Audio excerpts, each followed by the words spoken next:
আজকে আমরা একদম ব্লগ করতে চলেছি। ব্লগটা হলো আমরা আজকে রাতের ব্লগ করবো। সেটা হলো এখনই দেখাচ্ছি, দাঁড়ান।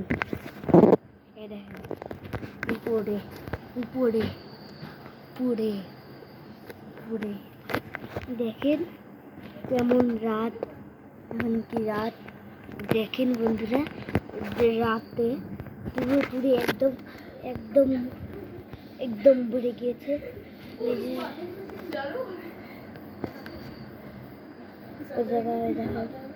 এটা হলো ভূতের বিল্ডিং।